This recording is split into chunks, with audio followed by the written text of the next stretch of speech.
Here are a couple of Lionel coal hoppers that I picked up at auction that came with a coal load. And it's a nice coal load. It has a good texture and detail and shape. However, it looks very dull. So I decided to enhance that, and enhancing it with real coal. This is actually coal that I bought at Tractor Supply. It costs about $5.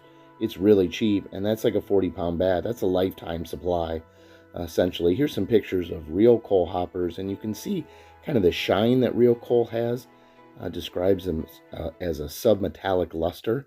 And here's how I do it. I store the coal in this 5-gallon bucket that you can get anywhere. Again, there is more in there than I'll ever use. Just take a couple pieces here, and then using a sledgehammer, I'm basically going to crush the coal, or tamper, or whatever you want to call it, into this tray that I use. And it takes a while. You just gotta kind of work it. I would probably use gloves. I'd probably use safety glasses, and even consider a mask if you think the powder is going to bother you. But really, it doesn't make a lot of powder. Pretty clean. Now, this type of coal is called anthracite, and even though coal burns, anthracite isn't all that combustible. And there's a lot of documentation that says you can just store this in a dry, cool place in your house. Here I tried to bust up some of the pieces using a hammer. That did not work very well. That was kind of messy and shot pieces everywhere. I didn't like that very much. So back to the sledgehammer. I really like the way this sounds. Okay, here's what we got. Now I try to filter out some of the larger pieces to crush down. So I'm using this little filter. It didn't work very well. It just kind of clogged up the filter. So then I just basically kind of gently shaking one tray. It kind of brings the larger pieces to the top. And then you can kind of divide those up. Dump the larger pieces in a different tray. Back to the sledgehammer. Crushing pieces.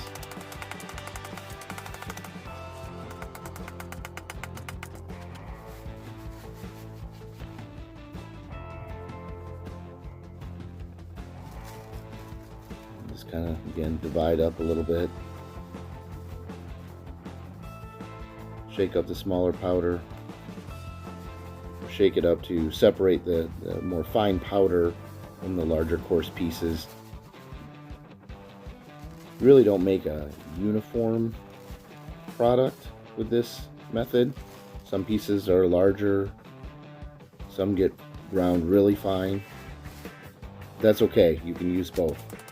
All of it works, as you'll see.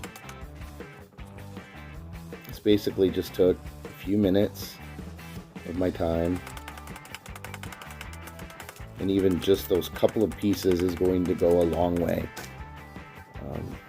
There's a close-up again of what we're getting. You can see kind of that submetallic luster on there. That is going to look so much more real on our car than that dull plastic is. Okay, now back to our hoppers here. Now we'll only do one here so we can compare side by side. That's just PVA glue. There's our coal powder.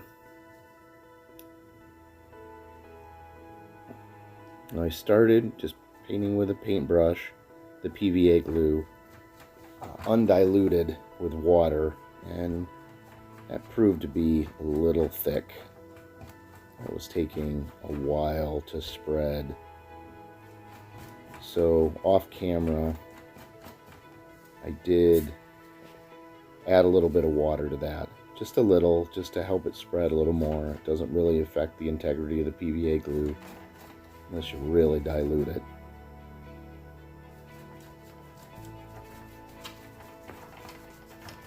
We're just going to spread that glue all over the top there. Now I know that doesn't look very good right now. That's kind of the point of some of these projects, is it's going to look worse before it looks better. But it's going to look a lot better.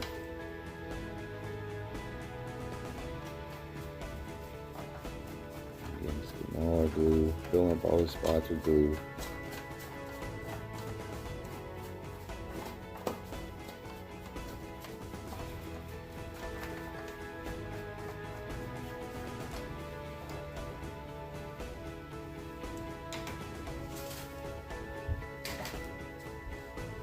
Okay, now let's start adding some coal. That fine powder kind of gets into the already established contours from the coal load from Lionel. And then the larger pieces just kind of add more detail. But even the fine powder has that luster, which is going to look so much more real. And it's hard to replicate with paint, in my opinion. You may have different opinions. I'd love to hear about it.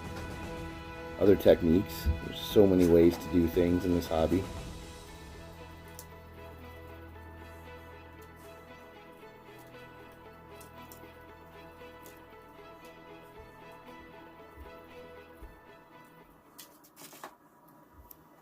I'm just kind of spreading it around and making sure our glue is covered.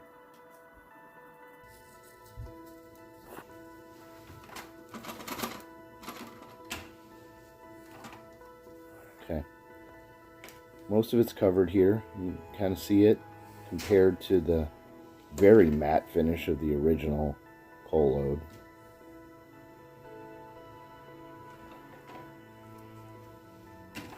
So then I decided to take some more dilute PVA glue that I had. I think that was about a 3-to-1 ratio that I put in a big jar. And I just use a dropper, kind of spread that around. And that dilute PVA glue has just a little bit of Dawn dish detergent in it to kind of break up the surface tension, help it really get between these little pieces of coal.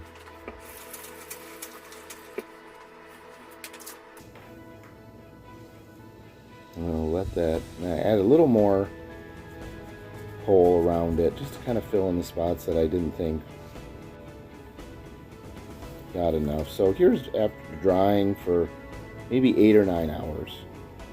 I think it's already looking much better compared to our prototype there. Different view here. I think that looks really nice, and it's going to look really nice on our table. I think that looks a lot more realistic, and once I weather up these hoppers a little more, I think it's just going to look great. So let's take a look on the track,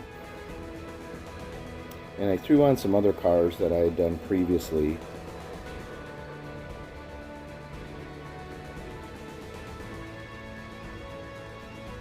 Seeing go by. Nice luster on there. It just looks so much more realistic. A little slower. So I've got Atlas car, I've got MTH car, I've got a Lionel car. It works for all of them. This can even work for your tenders on some of your cheaper locomotives. Anyway, thanks for watching. Hope this helps. If it did, consider liking and subscribing. Appreciate it. See you next time.